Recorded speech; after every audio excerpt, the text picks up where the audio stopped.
Welcome back. For today's video magluluto tayo ng simple at masarap na ginisang munggo. Kung gutom ka na, simulan na natin. Maghiwa lang ng luya.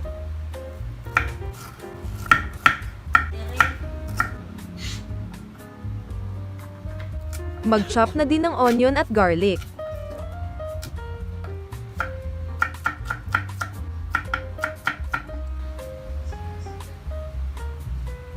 Gumamit ako dito ng talbos ng kamote para sa kapares na dahon. Pwede din kayo gumamit ng repolyo.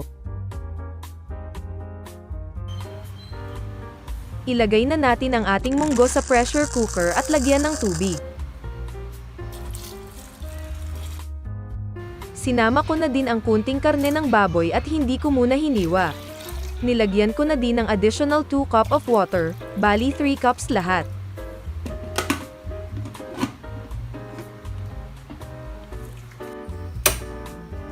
Pressure cook lang for about 15 to 18 minutes.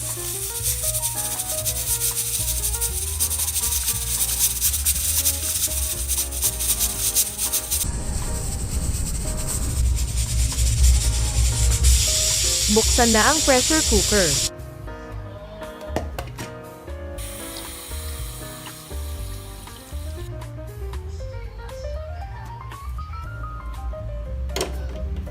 Kunin nyo na yung karne at hiwain.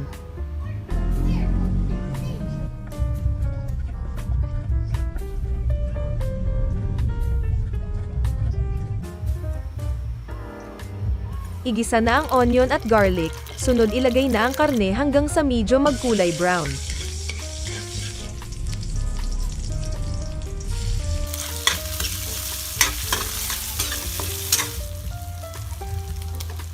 Ilagay na ang na-pressure cook na munggo, at hayaan lang kumulo.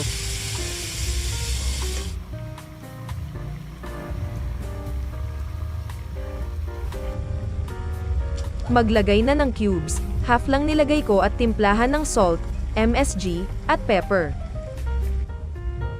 Tikman at kung okay na sa inyo ang lasa ay ilagay na ang ating talbos ng kamote.